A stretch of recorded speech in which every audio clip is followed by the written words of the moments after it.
So you have to look at this as two separate right triangles. The first right triangle you want to look at is the one that has the 40 degrees in the bottom angle here.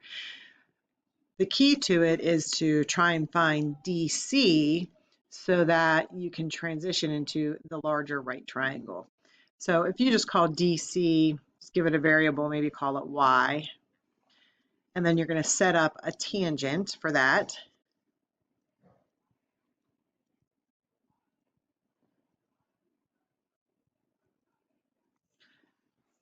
And then you would just solve for that. So once you know the value of Y, then you can look at this bigger triangle here.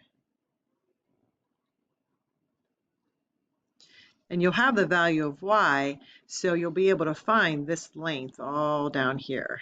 Maybe just call it Z for a minute. So then once you have that whole length Z, all you have to do is subtract 12 from it, and that'll give you the value of X.